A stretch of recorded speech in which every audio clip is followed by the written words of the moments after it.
¿Sabés todo lo que sos por ser argentino? www.argentina.ar.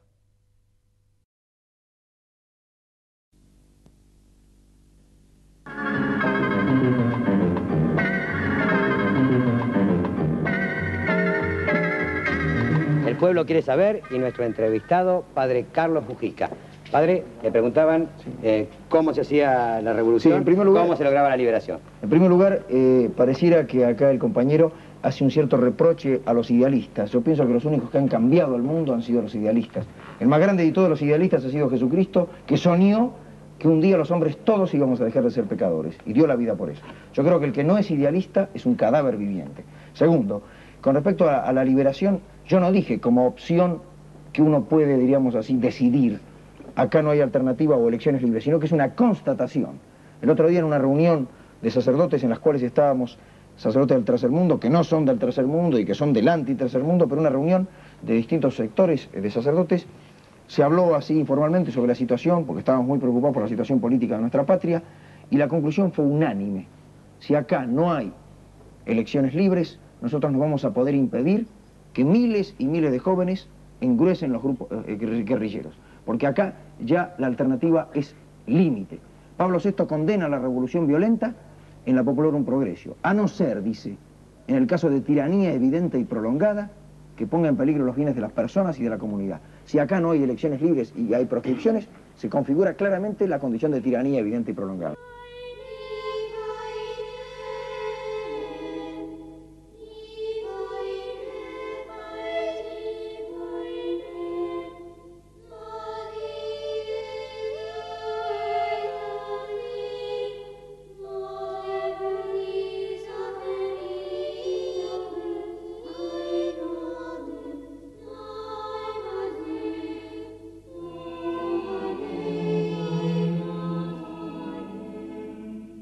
Carlos era el tercero.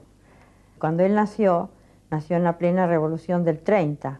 Y fue bastante difícil para mamá ese momento porque papá era político. En La Plata, escenario de sus antiguos triunfos, se ha refugiado Hipólito Yrigoyen. Los gobiernos conservadores que sucedieron a Yrigoyen después del 30, todos eran pro-británicos, anglófilos. Nuestra familia era una familia democrática, ¿no? Y había dos valores muy grandes en la familia, que eran la fe y el amor a la patria. La fe, la custodia de la fe de nuestra familia fue nuestra madre, ¿no? Que nos transmitió a todos la fe como un valor esencial. Y papá era un patriota. Desde Campo de Mayo, José Félix Uriburu exige la renuncia y entrega del gobierno. Pero ya la lucha está en la calle. Claro, no, el padre tuvo funciones durante la etapa conservadora, indudablemente era de una familia digamos, decíamos hoy, de la alta burguesía, siempre fue anglófila, es decir, anglófila en el sentido de estar muy cerca de los intereses británicos.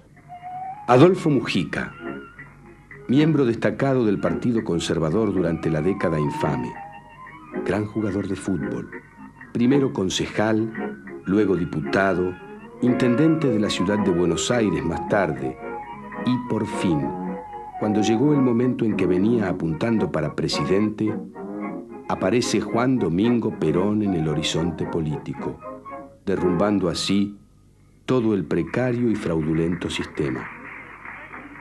Casado con Carmen Echagüe, Adolfo tiene 7 hijos.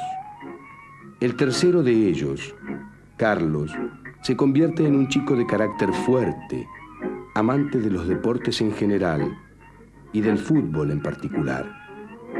Hereda de su padre la pasión por el Racing Club, no así su contracción al estudio y a la disciplina. Al principio era un vago. Todos empezamos un poco por eso. Entonces papá un día lo agarró y le dijo: mira, Carlos, yo a ninguno le voy a obligar a estudiar. Yo reconozco que yo fui un estudioso, un tragalibros, qué sé yo, pero no pretendo que mis hijos sean así, porque cada uno es como es. Pero si vos no querés estudiar, yo te voy a mandar a una estancia al sur de una gente que conozco para ir a trabajar. Y un día, de repente, como se enchufó. Y a partir de ahí... Volvió al Nacional Buenos Aires y siempre con unas notas fantásticas, y de ahí en más, bueno, todavía después hizo 2 años de la facultad de Derecho hasta que entró al seminario. Tienen una descendencia vasca los Mujica por los dos lados, Mujica y Echagüe por la madre. Son gente que se mete a fondo en las cosas, muy fuertes aún físicamente, te diría, ¿no? El hermano de Carlos había sido campeón de veteranos en tenis acá, Alejandro. Siempre la relación de ellos fue buena. Y entonces le digo, bueno, ¿y ahora qué hace el machito del otro lado? Yo ahora empezando a cargarlo a él, ¿no? Bueno, y el tipo estaba loco. ¿Y qué crees que hace? Agarra y empieza a darle trompadas al vidrio. El vidrio era el vidrio reforzado así, lleno de alambre adentro. Bueno, resultado, al rato estábamos yendo en Sulky a ver a Lategui, ¿no? Y le dieron 11 puntadas acá. Eso para mostrarte un poco el buen carácter que tenía mi hermanito el cura en ese momento. Él tenía un sacerdote que era su director espiritual, que era el padre Aguirre, que después fue Monseñor Aguirre de San Isidro, que estaba en la iglesia del Socorro, que era nuestra parroquia. Y él lo dirigía espiritualmente. Parece que él algo le dijo de que tenía un poco de vocación y qué sé yo. Y en ese año era el año santo, y le dijo, ¿por qué no te vas a Roma? Una peregrinación a Roma. Los dos, con mucha gente más, en el año santo, que era el año 1950. Y allí lo conocí a Carlos, él venía de la parroquia del Socorro.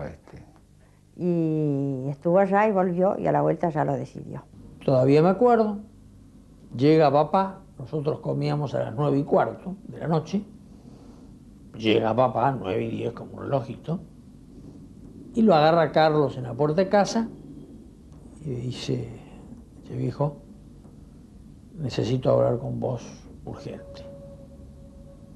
¿Urgente, dice? Bueno, me saca el de bolsillo, el reloj de bolsillo, mi reloj, es la hora de comer, hijo. Le dice, sí, pero no puedo esperar. ¿Pero qué pasa? Le dice, bueno, tengo algo muy importante que decirte y necesito decírtelo ahora. ¿Pero qué es lo que tenés que decirme? Bueno, he decidido ser sacerdote. Papá lo mira y le contesta, no estoy para jodas. Y se fue para adentro. Esto es textual. Y se va para adentro y Carlos detrás. Y papá le dice, pero Carlos, ¿cómo vas a ser sacerdote? Si te gusta tanto el fútbol, te gusta tanto el cine, te gusta todo tanto. Y entonces él le dijo así, papá, estoy totalmente de acuerdo, que todo eso me gusta, pero Dios me llama. Entonces papá le dijo, bueno, que Dios te bendiga. Y bueno, en el seminario lo esperé un año y vino. En marzo de 1952, Carlos Francisco Sergio Mujica Echagüe ingresa al seminario de Villa Devoto. Recién comenzado el segundo gobierno peronista y justo cuando comienzan las fricciones entre Perón y la Iglesia. El fervor que Carlos lleva adentro no se ha apagado, pero en lugar de romper vidrios a puñetazos, lo canaliza hacia otras actividades. Carlos siempre fue especial. Es decir, ¿en qué consistía la especialidad de Carlos? Era un tipo de gran personalidad y era un tipo que arrastraba gente, siempre llevaba gente detrás, era un tipo que determinaba conducta. Aparte creo que mi madre rezó para tener un hijo sacerdote. Él tenía muchos hijos varones y siempre decía que el sueño de su vida era tener un hijo sacerdote y bueno. Y lo tuvo, y tuvo uno de lujo, ¿no? La liberación que trae Jesucristo, y es la que anuncia la Iglesia, es esto, la posibilidad que el hombre tiene de acceder a una vida que él nunca hubiera imaginado para sí, que es la vida divina, porque esa es la gran revolución que trae Cristo. Cuando estaba en Vena, Carlos era capaz de pasarse toda una noche jodiendo, diciendo chistes, jugando al truco, yo qué sé, y te matabas de risa, porque tenía repentizaciones muy insólitas, Carlos. No estaría mal en los altares, ¿no? El enfrentamiento entre el gobierno y la Iglesia comienza a profundizarse y es aprovechado al máximo por los opositores a Perón, que azuzarán las pasiones hasta convertirlas en verdaderos odios de clase. Estos odios irán desde las pintadas callejeras de "Viva el cáncer" ante la muerte de Eva Perón, hasta los bombardeos a Plaza de Mayo en junio de 1955 por parte de la aviación naval. Grupos peronistas en represalia quemarán alguna iglesia. Todo culmina con el golpe de estado de Lonardi, Aramburu y Rojas el 16 de septiembre de 1955. Carlos Mujica no es indiferente a ninguno de estos hechos. Si Perón era líder social cristiano, ¿para qué se iba a crear un partido demócrata cristiano, además liberal y opositor a Perón? Eso fue el factor principal desencadenante del conflicto de poder. No fue un conflicto doctrinario, de ideología, fue un conflicto de poder. Y no fue con la Iglesia argentina en rigor, fue con el Vaticano. Y nosotros éramos muy antiperonistas, y Carlos también, muy antiperonistas. Yo había sido peronista por mi papá hasta el 54. En el 54, porque Perón atacó a la iglesia, nos pusimos contra Perón. Y en el 55 estábamos en la Plaza de Mayo, en la procesión de Corpus, gritando: "Aquí están, estos son los Contreras de Perón". Y el 11 de junio del 55. Es decir, 5 días antes del hecho del 16 de junio. Y cuando pasa el 16 de junio vamos a visitar las iglesias, pero lo que nos duele es que quemaron las iglesias, no los cientos de muertos que había, ¿no?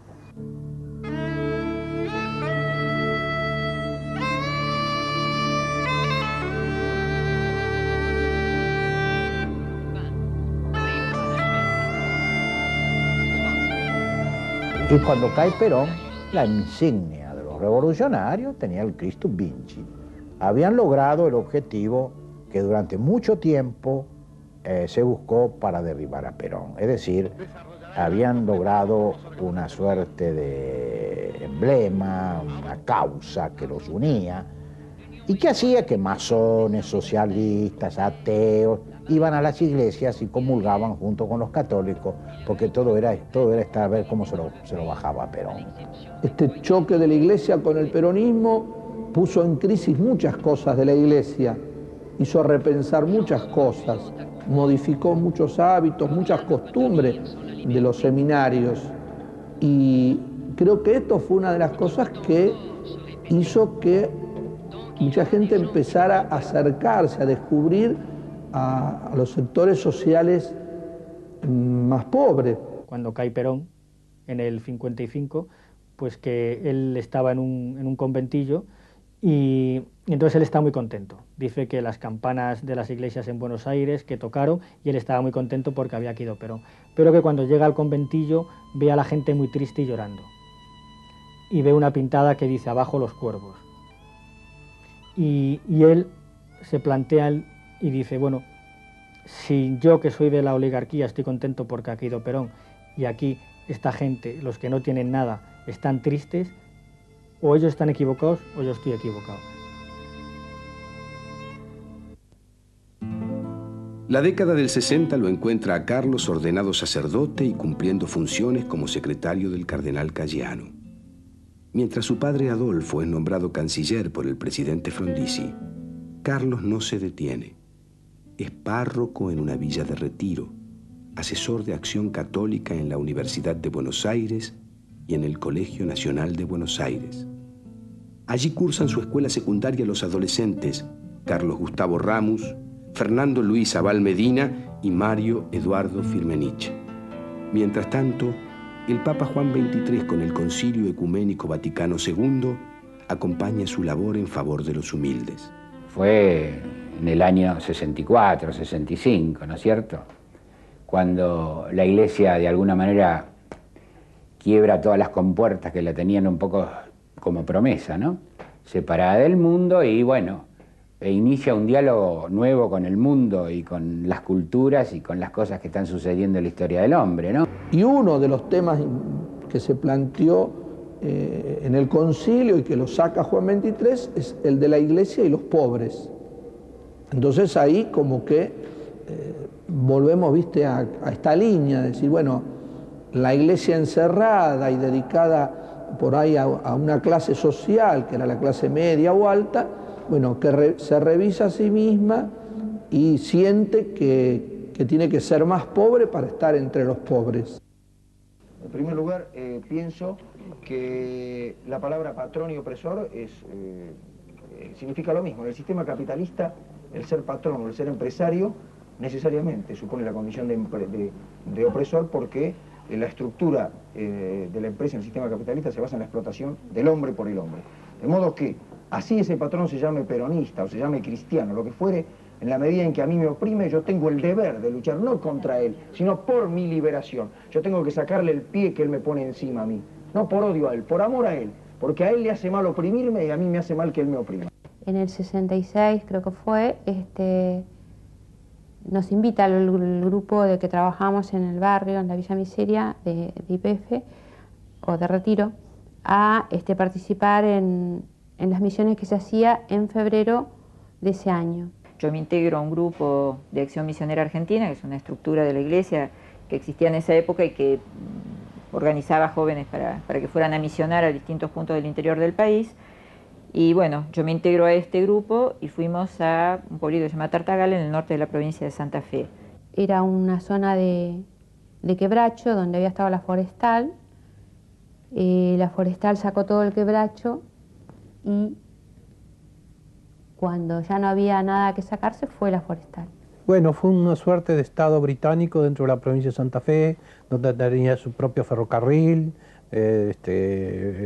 todo relacionado con la explotación del tanino, ¿no es cierto? Allí propiamente en el pueblo de Tartagal todavía quedaba un enorme taller de fabricación de vagones de ferrocarril de la empresa que explotó el tanino en los quebrachales del sur del Chaco y norte de Santa Fe, que se llamaba La Forestal.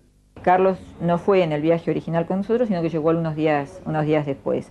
Y ahí es el momento en que yo lo conozco a Carlos. Digamos que lo que más recuerdo de esa época y de Carlos en ese momento, lo que más me impactó de él, aparte de su figura, digamos, era la dureza con la que Carlos nos ponía frente a todas las situaciones. En esos días nos enteramos de la muerte del cura guerrillero colombiano Camilo Torres, que todo este movimiento de compromiso de los curas latinoamericanos con la realidad de la explotación social había determinado, en el caso de Camilo Torres en Colombia, que se tomara la opción personal de sumarse a la guerrilla. No duró mucho tiempo en la guerrilla, al poco tiempo de estar alzado en la guerrilla, murió en un combate. Y esta figura también fue muy impactante para todos nosotros. Yo no tenía ni la menor idea de que en Colombia había guerrilla, ni que había un cura que estaba en una guerrilla. Te podés imaginar que para mí fue absolutamente una novedad, pero bueno, sucedían esas cosas. Llevaban 4 o 5 años que los misioneros iban ahí y que no solucionaban los problemas de la gente. Hemos visto morir los chicos desnutridos, o sea, muy deshidratados. La rápida conclusión es que había que hacer algo para que las cosas cambiaran, pero que cambiaran ahora, no que cambiaran cuando viniera el reino de los cielos o cuando los hacheros se fueran al cielo y qué sé yo. O sea, nos dimos cuenta ahí que, bueno, ser cristiano no era mucho más que... Quizás ahí entendimos mucho más también el Evangelio y la vida de Jesús mismo. Y entonces yo creo que desde el contexto eso que se vivía... Nos dedicamos así, mientras repartíamos sacramentos y yo preparaba a los pibes para la primera comunión y los otros a la noche hacíamos fogones y cantábamos canciones religiosas y reflexionábamos sobre algunos escritos del Evangelio. Por otra parte también empezamos a plantear una necesidad de organización, empezamos a convocar a los hacheros, hicimos una reunión muy importante. Nos pusimos a sindicalizar a los hacheros y esto fue un revulsivo en la zona demasiado grande y era todavía el gobierno de Ilía. Esto fue en el verano del 66, todavía no se había producido el golpe de Estado, y entonces la misión fue sitiada por la Guardia Rural. El grupo se cuestionaba y se preguntaba, bueno, de qué manera realmente cambiar las estructuras injustas, las muertes de tantos hermanos nuestros y tanta injusticia. Y sí, es verdad que el grupo, mucha gente del grupo pensaba que quizás la salida era la lucha armada. Porque decimos, bueno, muy bien, nosotros podemos colaborar con las misiones, podemos bautizar a la gente, en fin, lo hacían los sacerdotes, pero es decir, la acción catequística que se podía hacer en una misión, pero aquí hay que cambiar un problema estructural. Y cuando uno quiere hacer una cosa tan elemental y tan mínima como organizar una cooperativa y un sindicato, le tiran la Guardia Rural encima, ¿no? Esta es la triste realidad. ¿Y cómo se defiende uno de la Guardia Rural que viene armada? De una sola forma. Eso tuvo larga discusión. Y Carlos también hubo momentos que sí, que pensó que la lucha armada era la salida, ¿no? En alguna de estas charlas, no puedo precisar exactamente en cuáles, es que yo lo escucho a Carlos plantearnos, cuando nos planteaba la necesidad de la radicalidad del compromiso, la necesidad de cambiar las cosas de raíz, de modificar profundamente el sistema, es que yo lo escucho, digamos, la primera persona a quien yo escucho hablar de la necesidad de utilizar la violencia si las circunstancias lo requerían y que esto implicaba también la lucha armada, es en esas circunstancias. O sea, yo me voy asomando a la violencia desde esas figuras, no desde un loco que agarra una ametralladora y empieza a tirar desde el techo, digamos, es Cristo arrojando violentamente a los mercaderes del templo a latigazos. 1966 representa para Mujica también una consagración en su otra pasión. El Racing Club de Avellaneda, dirigido por José Pizzuti, sale campeón del torneo local de fútbol. Bueno, ustedes saben que Carlos era un decidido jugador de fútbol, así un entusiasmado jugador de fútbol. Si corría una pelota alrededor de él iba, la pisaba y empezaba a hacer jueguito. Si encontraba unos chicos en la villa que tenía una pelota, el diálogo de Carlos era a través de una pelota. Creo que para él casi era una tentación irresistible una pelota delante de él. Futbolero de alma, de Racing, furioso siempre. Y cuando ganaba Racing, Carlos era una especie de histeria. Te encontraba en ese pasillo, a mí me encontraba en el pasillo y me levantaba y me alzaba y me decía, ¡ay, ganó Racing, Carmen! Era una especie de locura. Él era asesor espiritual de Racing y íbamos a ver a Racing en la Popular. Pero un día me dice, no, voy a conseguir plateas, vamos a ir a la platea. Fuimos a ver Racing Ferro del 66, enganche de Racing a la platea. Y dice, yo consigo las plateas gratis. El vicepresidente de Racing era Menéndez Betti. Claro, él era amigo de Menéndez Betti. Fuimos a la casa de Menéndez Betti a buscar las plateas. De paso hacia la cancha, pasamos por la casa del señor Menéndez Betti, que obviamente no iba a la Popular de Racing. Entonces, esa contradicción, un poco que se metía en todos los actos de la vida, hasta en los actos populares de ir a la cancha. En octubre de 1967, Mujica sale en viaje de estudios con rumbo a París.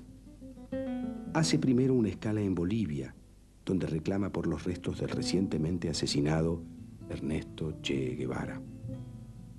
Apenas instalado en Francia, escapa hasta Gran Bretaña para asistir a la primera final de la Copa Intercontinental de Fútbol, que su Racing disputa con el Celtic de Glasgow. De vuelta en París, envía su adhesión al recientemente creado, en la Argentina, Movimiento de Sacerdotes para el Tercer Mundo. En marzo de 1968 viaja a Madrid y se entrevista con Perón.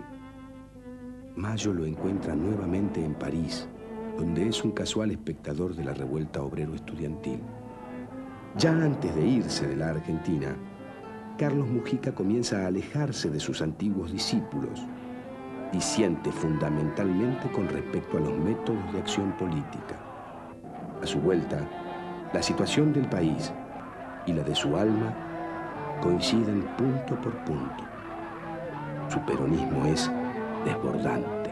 Carlos estaba encandilado por Perón. Y yo me acuerdo que hubo un cambio. Él, bueno, siempre fue peronista, pero cuando volvió de Europa era mucho más peronista, ¿no? Padre, ¿qué cree? ¿Que si el Che Guevara viviera sería peronista?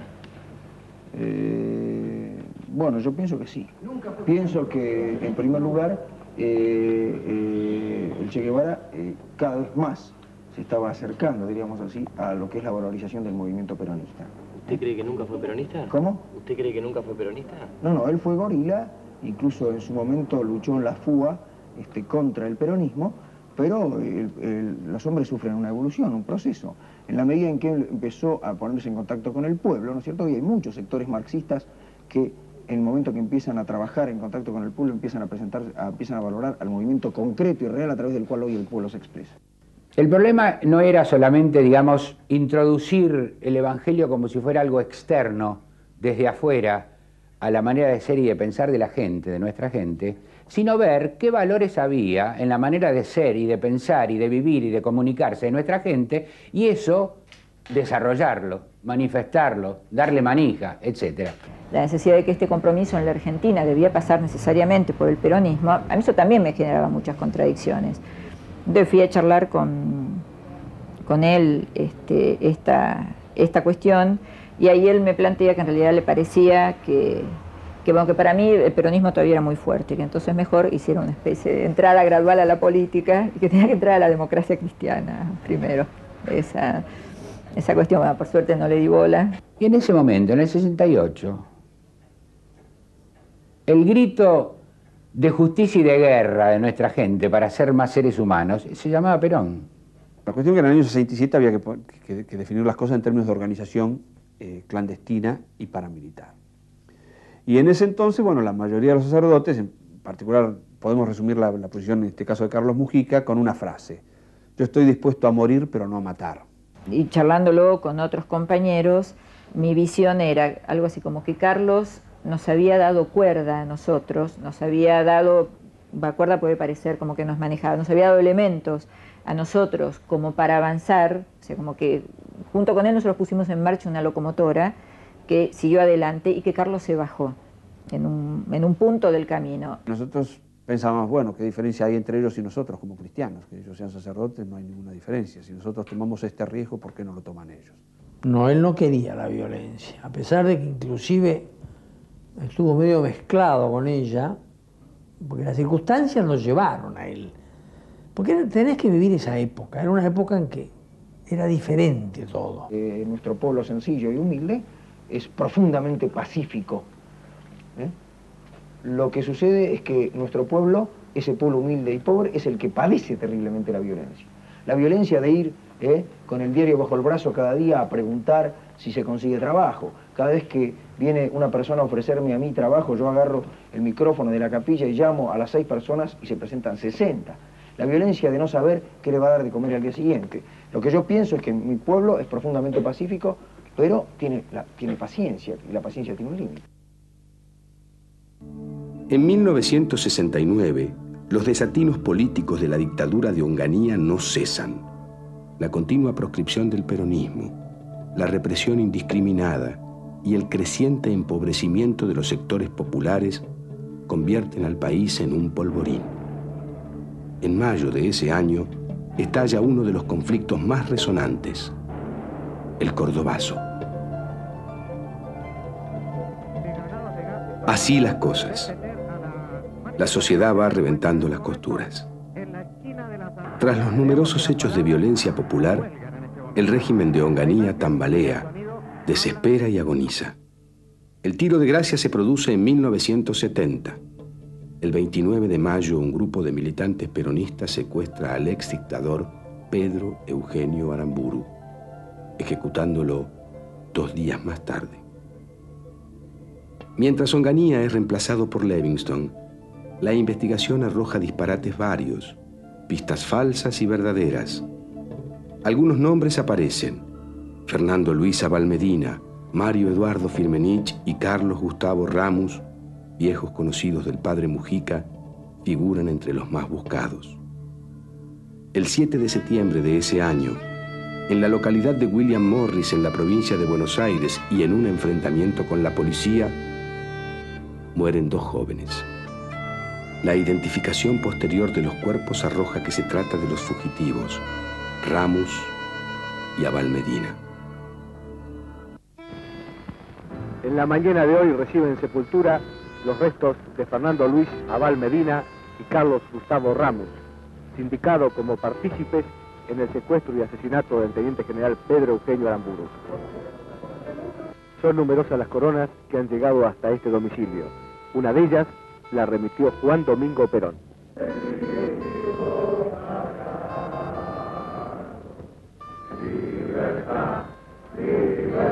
Encima del féretro observamos la bandera nacional.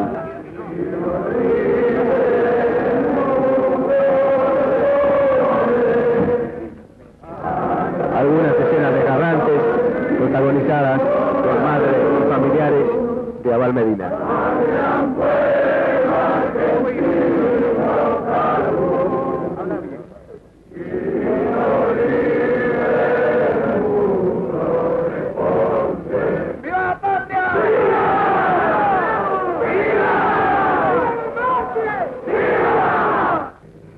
Numerosos patrulleros y un carro de asalto de la Guardia de Infantería de la Policía Federal han presidido y seguido al cortejo en todo el trayecto.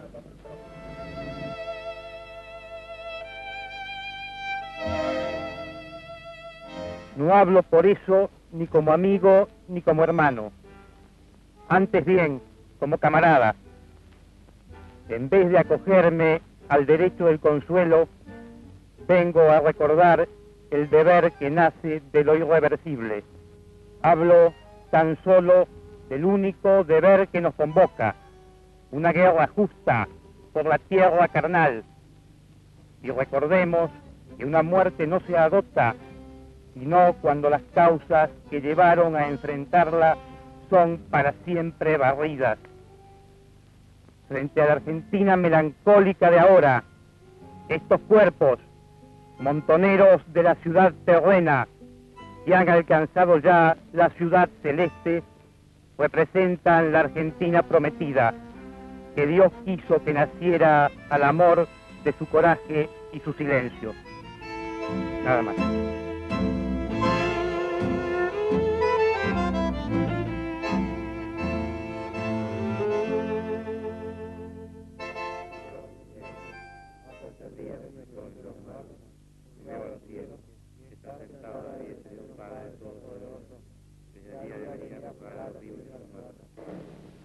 Señor, en este acto litúrgico en el cual pedimos por tus hijos, públicamente quiero pedir perdón, porque me siento en buena parte responsable de esta ola de violencia que hoy hay en nuestra patria, por mis cobardías, por mi indiferencia, por mi falta de compromiso, porque no he sabido seguirte a ti, Jesucristo, que viniste al mundo no a ser servido, sino a servir.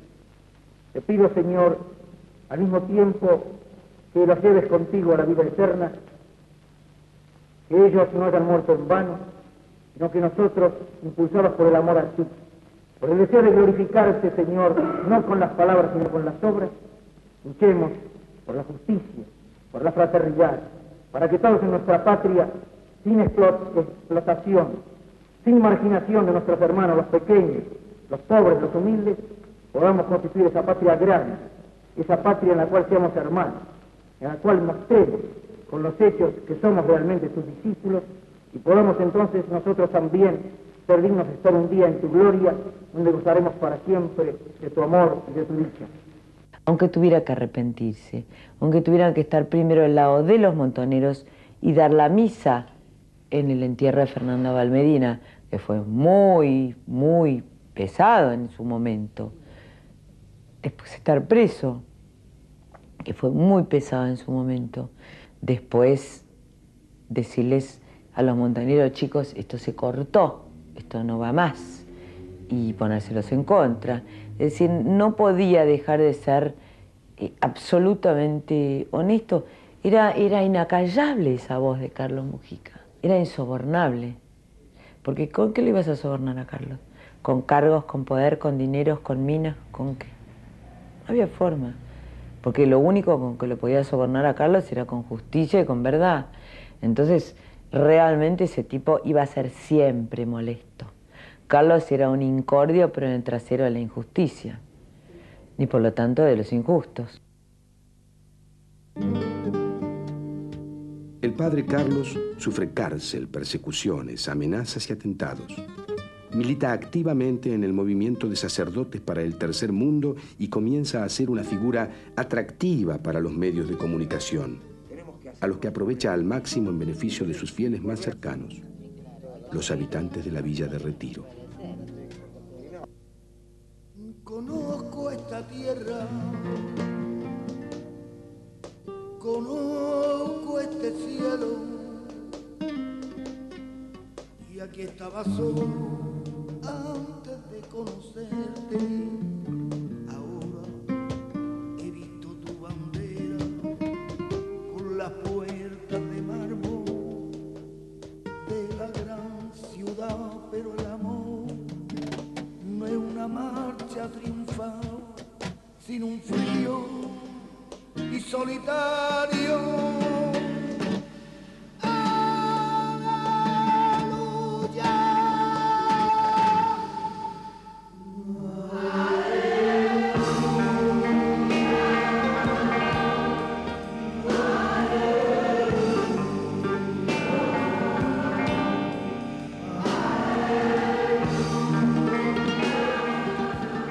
Yo pienso que la solución para mis hermanos de la villa la tienen que encontrar mis hermanos de la villa, ¿no es cierto? Acá de lo único que se trata es que haya un gobierno que le permita al pueblo organizarse y realizarse a sí mismo. Precisamente en este frente de villas que ahora están realizando las villas, no están esperando que venga un gobierno tal o cual para organizarse. Son ellos los que deben luchar. No hay que esperar que los de arriba haya papitos, como dije antes, que solucionen las cosas.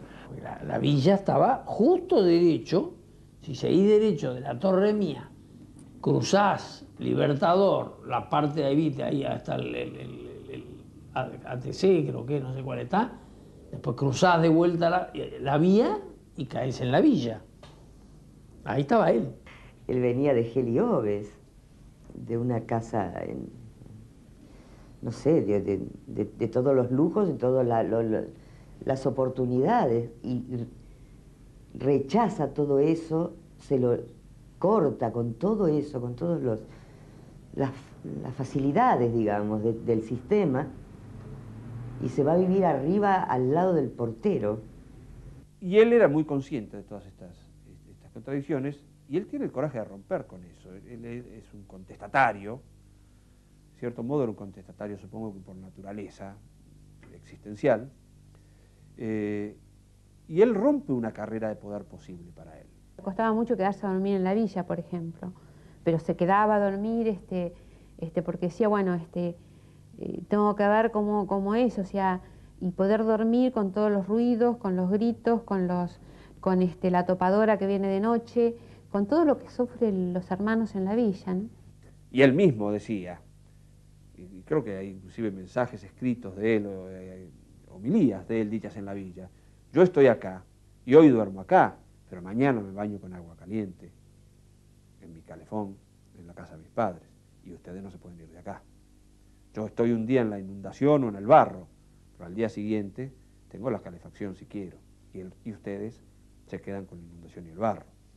O sea que a él le dolía personalmente esa contradicción, era muy consciente y muy explícito la decía. Yo pienso lo siguiente, que hay dos modos de comulgar con el humilde, con el pobre, que es uno de ellos, radical, diría yo, que es asumir directamente la condición de la clase trabajadora, y realmente yo admiro a aquellos que lo han hecho, ¿no es cierto?, sacerdotes, por ejemplo, sacerdotes obreros o otros estudiantes que incluso entran a trabajar en una fábrica para vivir ellos mismos todos los sufrimientos que sufre interna y propia la clase trabajadora. Pero pienso que los que no tienen el coraje o la valentía de hacer eso, los que no lo tenemos, por lo menos tenemos que tener el intento de, por un profundo amor a nuestro pueblo, asumir a nuestro pueblo con todas sus miserias y sus grandezas, sus pecados y sus virtudes, pero asumir su lucha. Entonces, en la medida que yo asumo esa lucha con él, por amor, me voy haciendo pueblo con él. Y íbamos, bueno, gratis a cantar y a recorrer todos los barrios y las villas. Y en una de esas, bueno, caímos ahí a la Villa 31. Y yo lo venía siguiendo ya, Carlos, por los medios que se lo veía, declaraciones, y siempre me impresionaba mucho lo que decía, sentía que estaba muy cerca de eso. 50 que van para el barrio Saldía. pero el martes próximo van a venir a venderse 350 garrafas más. Y periódicamente, si Dios quiere, se van a seguir realizando estas ventas. Las ventas son para las personas de necesidad. Lo que les pido, por favor, a las personas que tienen negocio, que no se coloquen en la fila, porque los que tienen negocio no van a comprar, no van a poder comprar. Le gustaba que me subiera ahí a cualquier mesa para que cantara para la gente ahí de la villa. Eso pedía siempre. O hacer, bueno, colectas o buscar comida para el dispensario, que finalmente era más grande el dispensario que la capilla. Y yo la hice, la capilla. Yo lo ayudaba a Carlos en todo lo que fuera, porque yo era teóricamente el rico, ¿me entendés? Era el que más ganaba de todos los hermanos. Entonces, como era un tipo que vivía mangándote, porque era terrible, ¿no? Y además porque tenía necesidades reales. Es decir, todo el tiempo se venía con tipos que necesitaban guita, o había que darle de comer a cosas, había que comprar tal cosa, siempre había que hacer algo. El padrecito lo llamaba, el padrecito. No, era un hermano, era un igual. Y así él lo hacía sentir. Pateaba el barrio, charlaba mucho con la gente, también con los maridos, ¿no? Iba también a verlos cuando estaban presos.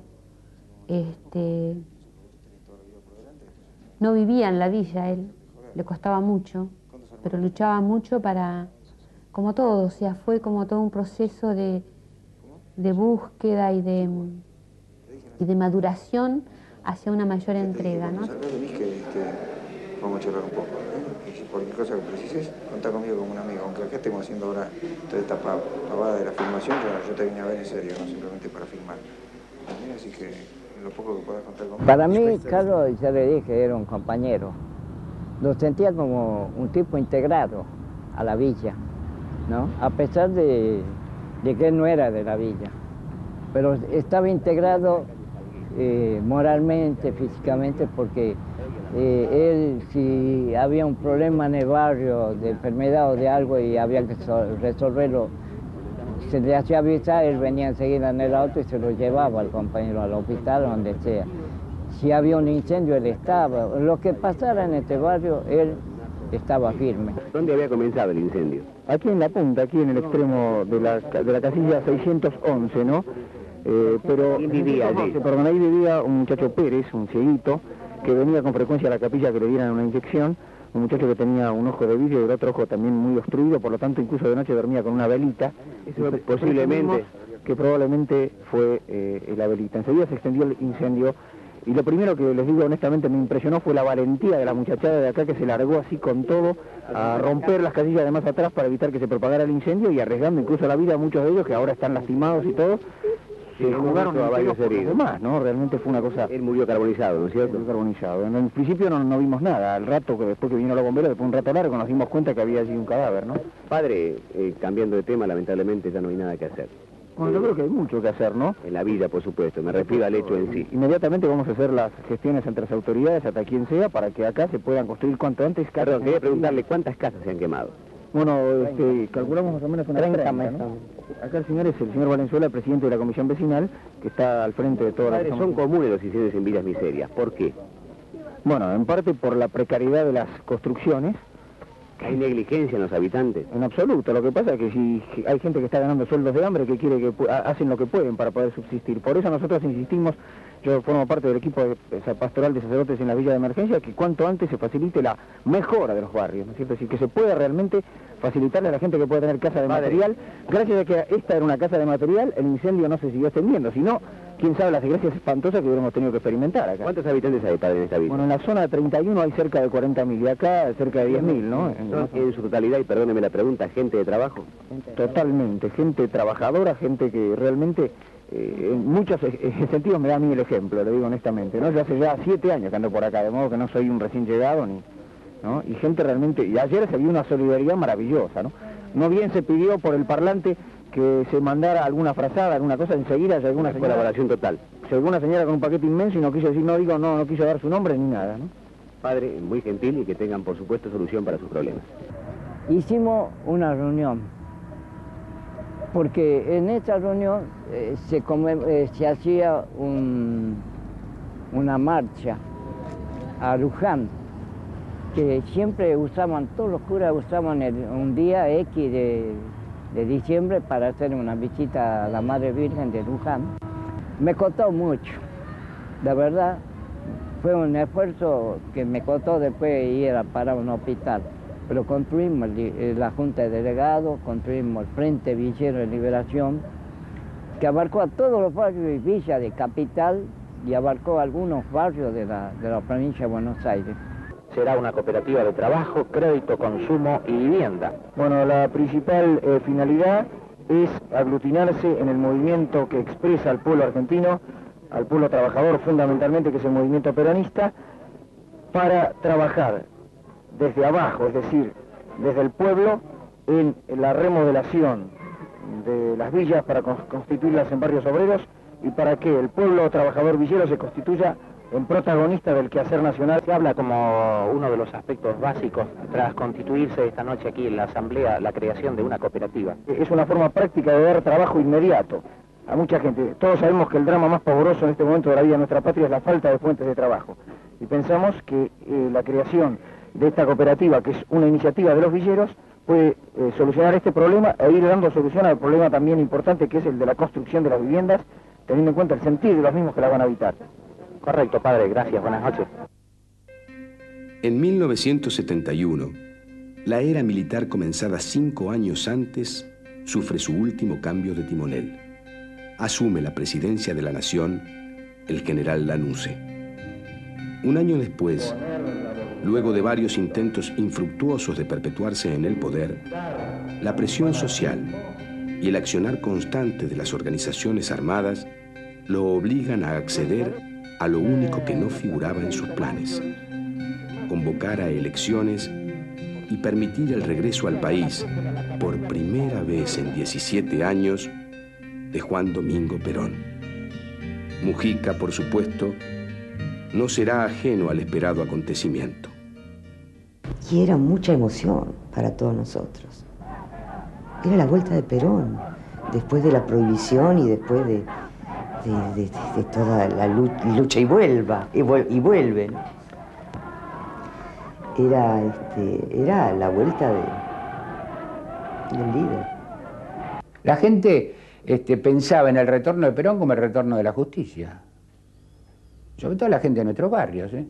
Me toca a mí, entre varios, el hacer la lista de quienes habrían de acompañarlo a Perón en su intento de regreso al país. Y es entonces que lo voy a ver a Mujica. Carlos se fue con un orgullo enorme, con un orgullo de haber sido elegido. Carlos tenía una parte también muy, eso que te digo, de chico grande, que no podía creer por ahí que le hubiera tocado ese charter en donde por ahí había gente que para él le parecía que eran tan famosos y tan importantes. Y él a veces no tenía conciencia de cuál famoso y cuál importante era él. Traerlo a Perón era traer de vuelta la justicia a la Argentina. Y ahí entonces nos enrolamos muchos. Y Carlos también. Yo estaba en la comisión del regreso, que como era secretario del movimiento también no estaba en los detalles un poco de esto. Sé que se invitó a los sacerdotes del tercer mundo, pero creo que creo que por indicación del general, el doctor Cámpora dijo que quisiera que uno fuera Mujica. Y llego allá y pregunto dónde está, y bueno, y me dijeron que estaban en un hotel comiendo en un restaurante. Llego allá y estaba Lorenzo Miguel, Leonardo Fabio, Pedro Maratea, San Filipo, el padre Mujica, el padre Bernaza, Cachazú. Bueno, y ahí yo me senté al lado del padre Mujica y el padre Bernaza. Entonces el padre Mujica contó ahí, yo no podía creer, empezó a contar cuentos picantes. Yo pensaba que un cura tenía otra forma de pensamiento, lo que era un cura. Mujica es el que dice una misa en la Basílica de San Pedro. Y el padre Mujica hace una misa por los desaparecidos, por los muertos, por los torturados. Digo, acá vamos todos en cana. Pensé entre mí. Es el que anima con su presencia los corrillos de los miembros del charter, que muchas veces no sabíamos bien qué pasaba. Y con todo dice que el padre es muy gorila, ¿te das cuenta? Y que gracias a que yo vengo en este avión, porque si no, él quería que el avión se venga para abajo. Eso de la palabra Mujica. Entonces no pude más, digo, padre, digo, yo nunca conocí un cura como usted, digo. Lo que hace que mi hijo, que vos nunca hablaste con un cura, dice, con un padre. Cuando en avión atravesamos la frontera argentina, Mujica abrió su misal y empezó a cantar. Un salmo que hablaba de la esperanza, un salmo que hablaba del pueblo, un salmo cuya voz era lo único que se oía en el charter. Todos hicimos silencio para escucharlo a Mujica rezar y cantar este salmo de bendición a Dios, de gracias a Dios, porque estábamos logrando éxito en nuestra empresa. Perón, los pocos movimientos que hizo en Buenos Aires en esa época está precisamente haber ido a la villa, ¿no? Carlos se acordó el resto de su vida de eso como un tema central. Carlos había ido a traerles a Perón para ellos. Carlos se los trajo casi como por encargo, ¿no? Entonces fueron abuelo las campanas de las capillas y la gente que se juntó, y después el sol que salió, y Carlos que salió, creo que se puso uno de esos cosos blancos y salió con una cruz a proclamar la llegada del Mesías II, que era Perón. Pero no sabés lo que fue para la gente de la villa, como Carlos se los trajo. El 11 de marzo de 1973 se producen las primeras elecciones sin proscripciones en casi 20 años. Allí, el Frente Justicialista de Liberación, con la fórmula Cámpora, Solano, Lima, triunfará con más del 49% de los votos. La efervescencia política contagia toda actividad. La jerarquía eclesiástica, en consecuencia, prohíbe a sus miembros que acepten cargos electivos, por lo que Mujica declinó su candidatura a diputado por la capital federal. Él era candidato a diputado número 1 por la capital federal, imagínense, o 2, por el justicialismo. Y él rechaza eso porque sabe que la Iglesia no quiere que él figure políticamente y que para conservarse libre. Nosotros tratamos o propusimos, no lo hablé yo personalmente, pero teníamos idea de que Carlos Mujica fuera candidato a diputado en las elecciones del 73. Y no sé si él consultó a la jerarquía eclesiástica o fue decisión de él o qué, el asunto es que no aceptó. Lo discute con el grupo de Buenos Aires del Tercer Mundo y decidimos que no. Perón había desafiado a la dictadura militar volviendo brevemente al país. La Argentina, después de mucho tiempo, tenía un gobierno legítimo. ¿Qué faltaba entonces para que la alegría popular fuese completa? Solo el regreso definitivo del viejo caudillo. Y esto se produciría el 20 de junio de 1973. Un día antes, Mujica, junto al vicepresidente de la Nación, Vicente Solano Lima, lo celebran en la Villa de Retiro.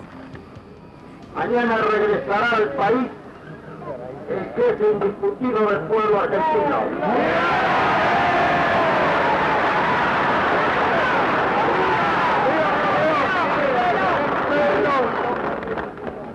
Como yo tendré el honor de ser el primer argentino que lo abrace en esta tierra, les pido a ustedes la representación para hacer los nombres de ustedes.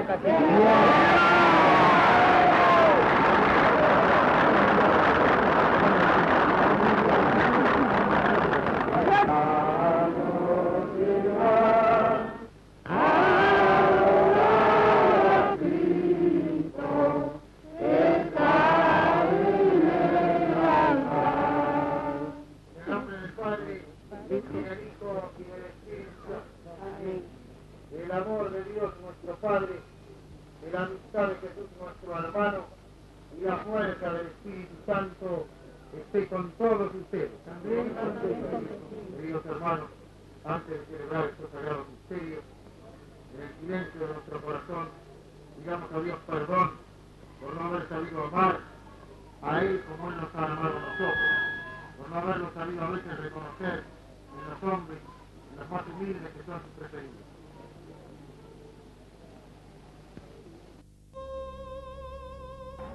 Los movimientos populares suelen tener o vanguardia o caudillo. Nunca ambas cosas. Con Perón en el país y con su gobierno elegido democráticamente, la propia existencia de las organizaciones armadas comienza a ser cuestionada.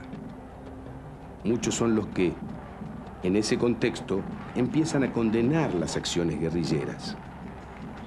Mujica entre ellos.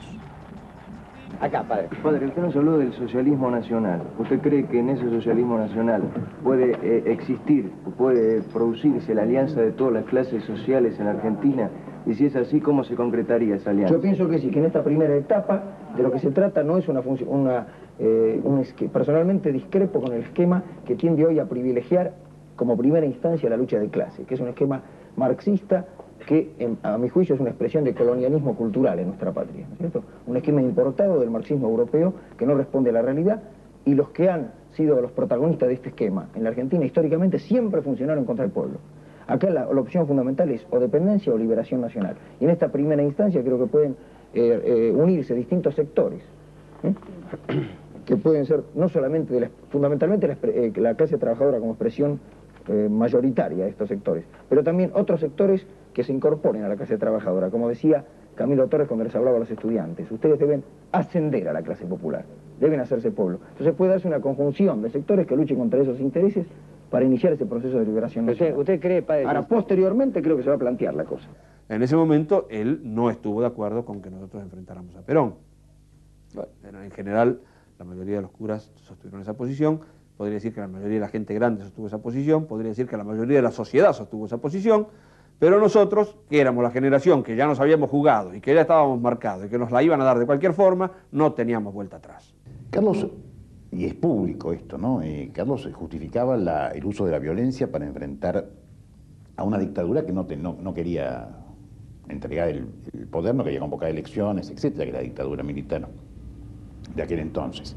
Pero hasta ahí, en la existencia de un régimen constitucional y demás, la violencia perdía, a juicio de Carlos y de cualquier gente sensata, bueno, perdía su justificativo. Entonces, las posibilidades de que continuaran acciones armadas de parte de las organizaciones la repudiaba abiertamente. Este fue el punto de ruptura más... Bueno, esto y la conducción del general, ¿no? La conducción del general Perón. Estos fueron los puntos de ruptura centrales de Carlos con los montoneros, ¿no? Perón era demasiado viejo, su expectativa de vida biológica no daba para conducir el proceso, cosa que todos sabíamos, y nosotros éramos demasiado jóvenes y no estábamos en condiciones de conducir nosotros el proceso. Entonces el proceso quedaba a mitad de camino y el ejército y la fuerza represiva de los sectores reaccionarios de la Argentina estaba intacta y al acecho. Y iba a pasar lo que pasó y no teníamos cómo prevenirlo. Nuestra desesperación era, bueno, aceleremos el proceso y quebremos el espinazo de la represión y de la contrarrevolución lo más pronto que se pueda. Y Perón decía, no muchachos, esto no se puede hacer tan fácil como ustedes creen y hay que ir mucho más despacio. Porque no habían sabido cortar la violencia, que la presencia de Perón marcaba un tiempo nuevo históricamente y que no había que acentuar la lucha por el poder a través de la violencia. Creo que en este momento la gente precisaba la paz. Y nosotros decíamos, no, tenemos que defender nuestra posición porque si no después nos van a matar igual. Entonces, tratemos, la única salvación es evitar que el proceso gire hacia la derecha en vida de Perón, porque después nos van a correr a todos, y lo que hay que hacer es que gire más a la izquierda y que acelere el proceso. Esta era nuestra posición. Objetivamente yo me doy cuenta hoy que eso no era posible tampoco, pero lo otro era una trampa igual. José López Rega, un oscuro personaje dado a prácticas esotéricas y sindicado como el creador de la tristemente célebre Alianza Anticomunista Argentina, la AAA, se encontraba al frente del Ministerio de Bienestar Social, donde Carlos Mujica, por pedido de Perón, acepta un puesto como asesor. Esto le acarrió innumerables críticas desde la izquierda y constituye uno de los actos más polémicos del sacerdote. Bienestar social, previamente lo hemos hablado tanto, tanto. Que era un puesto que le costó muchísimo decidirse, eso sí lo hablamos bastante. Porque él decía, yo desde ahí podría hacer mucho más de lo que hago acá en la villa. y lo consultaba con la gente de la villa y le pedía opinión y les decía que qué le aconsejaba. Yo hablé con él y yo le insistí, ¿viste? En el sentido de que yo creo que nos tenemos que tirar lance.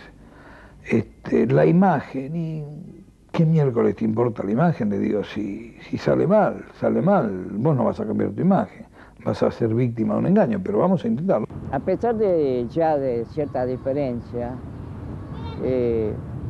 cuando lo proponen al cura como secretario de Bienestar Social, nos parecía bárbaro porque entonces íbamos a tener más posibilidades de resolver los problemas. En aquella época López Rega no era lo que se vio después.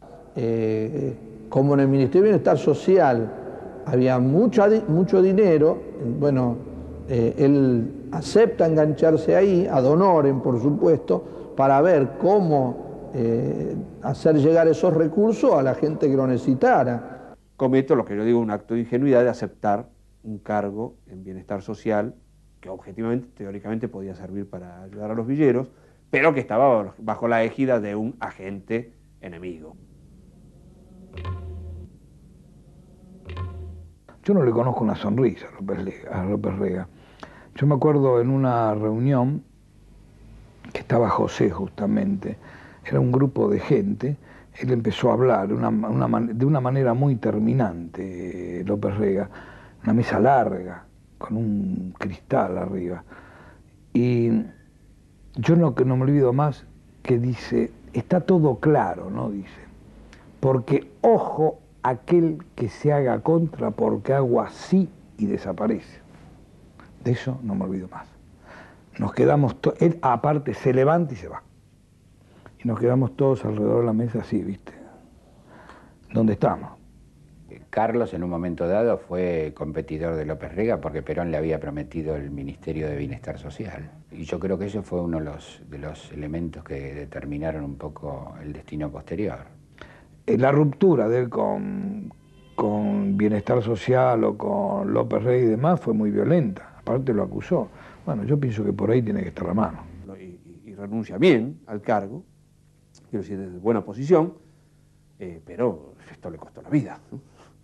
Y le costó la vida en una maniobra de provocación en la cual lo mataban a él y nos tiraban a nosotros la sospecha sobre su muerte. Compañeros, ustedes saben bien, muchos de ustedes, que esta asesoría yo la acepté después de haber consultado a los compañeros villeros y haber consultado también a los compañeros sacerdotes. También sé que muchos de ustedes me lo han dicho, que en este sentido, qué razón tiene ahora que continúe en un cargo cuando sabemos que las continuas demandas que hacemos no encuentran ninguna respuesta. Por eso yo ahora les voy a leer a ustedes el texto de mi renuncia, para ver si ustedes están o no están de acuerdo que yo me aleje del Ministerio de Bienestar Social.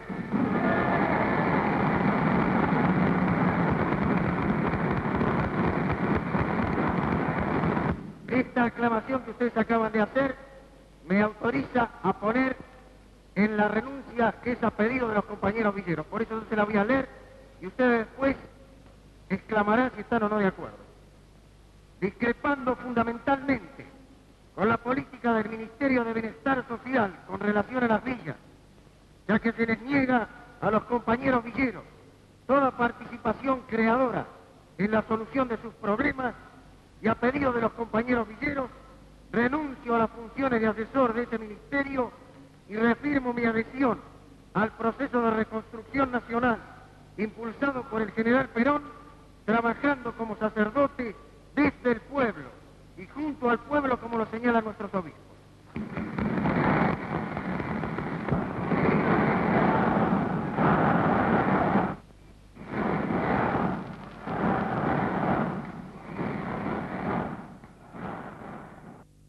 Cuando le ponen la bomba en la puerta de la casa, que es donde viven los padres, en un edificio grande, era más que nada asustarlos porque no querían matarlos, sino era nada más que para asustarlos, ¿no?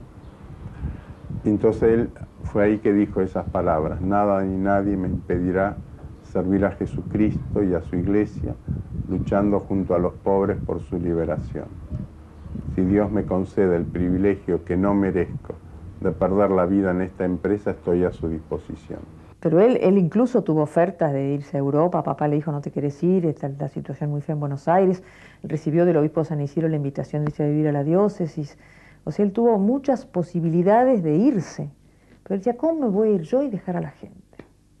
Él me lo dijo a mí directamente, me van a matar. Y yo ya lo había mandado un año a Europa antes, por lo mismo. Carlos fue un tipo muy valiente y que no se torció, no se asustó. Y sufrió, porque en la etapa en que él tuvo amenazas, yo le veía muchas veces su mandíbula muy tensa, y su última etapa fue dolorosa, pero realmente él fue fiel a su evangelio y a sus pobres. Bueno, habían llamado por teléfono para decir que le iban a boletear, y él había hablado con muchos amigos que teníamos en común. Se sabía que esta amenaza no era de la cúpula de Montoneros de ninguna manera. Cuando Carlos a mí me dice, mira, porque él, ¿por qué quiso hablar conmigo? ¿Sabes para qué? Para que yo, porque él dice, le van a echar la culpa a ¿cómo se llama? A los Montoneros, pero a mí el que me mata es López Rega. En una palabra, ¿qué vino a decirme? Que yo dijera públicamente quién lo había matado. No sé si me entendés. Cosa que yo hube de hacer y me agarraron entre el viejo García, yo trabajaba, era socio de Héctor García, el dueño de Crónica, y me acuerdo, y Neustadt, y me dijeron, vos estás totalmente loco. Vos decís eso y sos cadáver en 24 horas. Así que vos esto no lo podés decir. Bueno, entonces yo había escrito toda una cartita que mandaba a todos los diarios. No la mandé.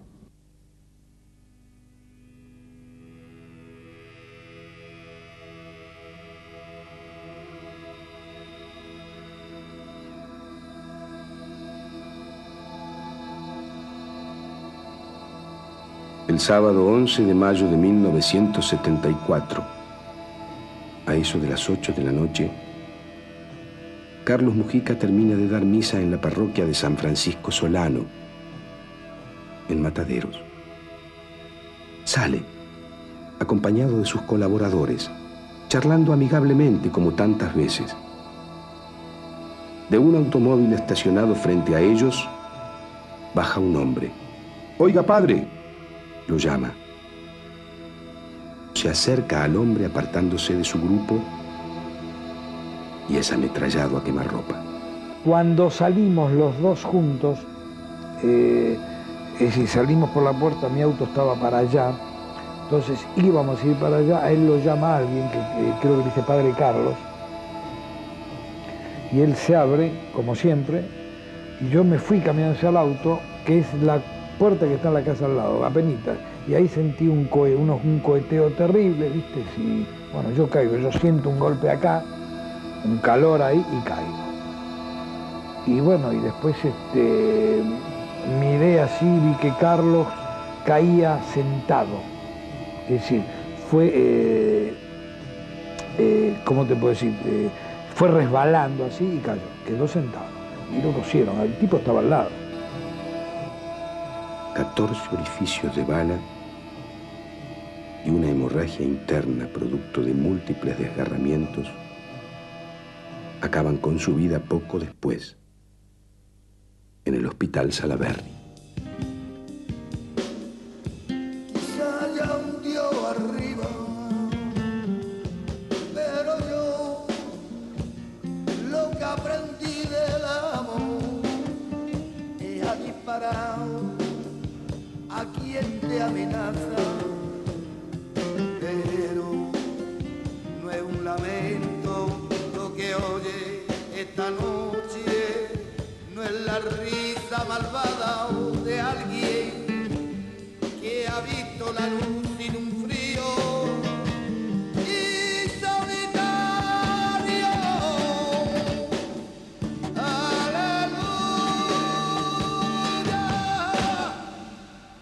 La tierra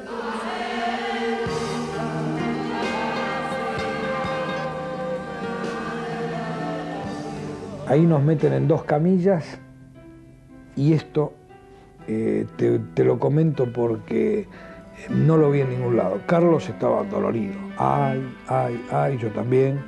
Y en un momento que escucha mis llantos, él me dice, fuerza Ricardo, que salimos. Es lo último. Al rato un grupo de gente se llevó la camilla. Yo les contaba, estaba en la esquina del Salaberry, estaba Chonchuna Villafañe, Marilina Ross, llorando en la esquina. Estaba Domingo Bresci, un cura muy amigote mío, y también nos abrazamos porque no podíamos creer lo que veíamos. Llegó Monseñor Aramburu, estaba la policía revisándole las heridas en la guardia. Y me avisaron por teléfono que acababan de anunciar que lo habían herido a Mujica, que salía de dar misa. Y yo me fui volando para el Salaberry, el hospital Salaberry. Y me dejaron entrar, no sé por qué, porque después no dejaron entrar más a nadie. Y estaba así la familia de Carlos y acababan de meterlo en la sala de operaciones. Y tratar de operarlo, estaba cosido a balazo, le metieron una ráfaga grande de ametralladora, pero inmediatamente salieron del quirófano diciéndonos que se había muerto. Estaba como en una bandeja de acero, ¿no? Con todos los agujeros y todo. Y bueno, y lo reconocí y se había muerto hacía 20 minutos. Y vivió 1 hora y pico, casi 2 horas, pero estaba hecho un volador, le metió 14 balazos. Y lo único que hice yo fue agarrarme una bala. Me la tengo por ahí. Pero que todavía no ha llegado el momento de hacerla aparecer. Y me acuerdo de acercarnos, toda la familia de Carlos, y tocarlo. Carlos que estaba joven y cálido, lo que no estaba era vivo más. Y también me acuerdo del sonido de la gota de sangre que caía en el piso. O sea, esta camilla era una camilla de género. Y del cuerpo de Carlos caía tac, tac, iba haciendo un charquito en el piso. Sangre. Y en la villa los villeros quisieron hacerse cargo del cuerpo de Carlos, con lo cual nosotros nos dejamos, ¿no? El día que lo mataron a Carlos y lo velaron en la villa, me encontré con toda la gente alrededor que lloraba. Yo lloraba todo el tiempo. Yo lloraba todo el tiempo. Yo digo que lloro muy fácil. Entonces, y es además como que quise mantenerme un poco al costado. Es decir, no dejarle ese último momento a los tipos que estaban todo el tiempo con él.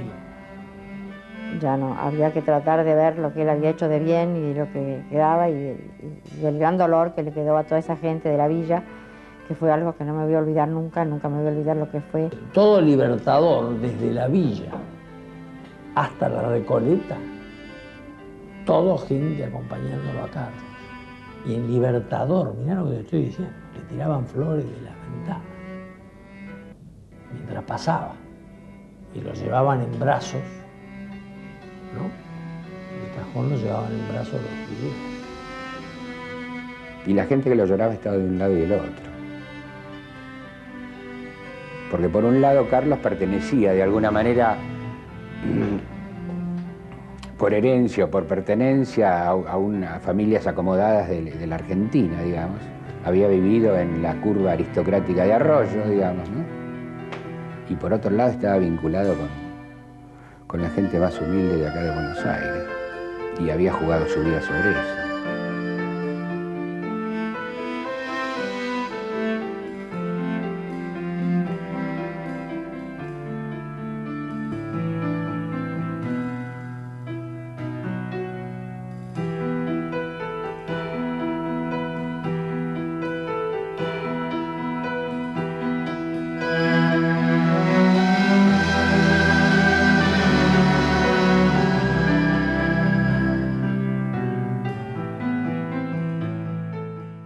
Cuando lo matan a Mujica, él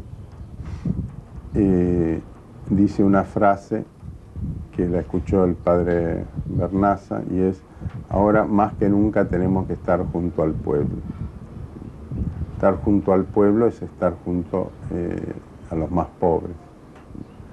Y estar junto al pueblo es, bueno, dar la vida por ellos como tantos miles y miles la han dado en América Latina. Por eso, cuando uno dice Mujica es mártir, mártir es el que da la vida por el Evangelio, por la fe. Y Mujica dio la vida por los pobres, por el pueblo y por el Evangelio. Yo no sé si la muerte de él es para ponerse triste o no, ¿viste? Porque él tenía la fe de él. Yo siempre decía que era envidiable porque de pronto te hace ver todo mucho más allá de lo que uno está tratando de curarse de sus males para vivir, ¿no? Ahí entendimos muchas cosas que no habíamos entendido hasta ese momento. Y bueno, y desde ahí hasta el vamos, bueno, pienso que Carlos ahora es un santo en el cielo y que realmente yo a veces le digo a él mismo que está allá arriba que me disculpe si no lo entendí y no lo comprendí. Fue como darnos cuenta de que había llegado la muerte en serio y que la muerte iba a extender un poco su manto en la Argentina. Fue como una profecía negra. Un tipo en serio. Y vos pensás que murió a la edad que murió, no se puede creer. Murió a los 42 años, una cosa así.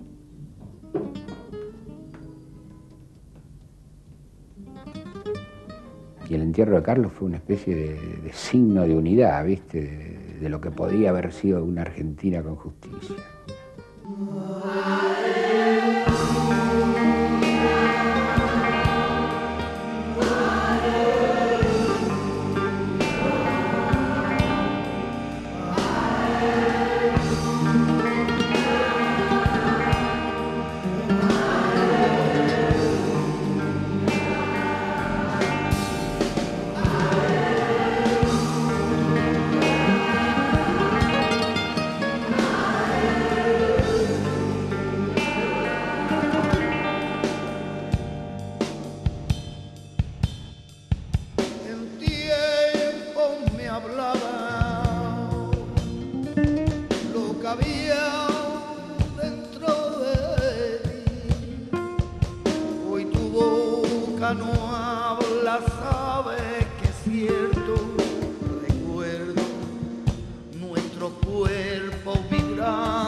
Con el Espíritu Santo y cada aliento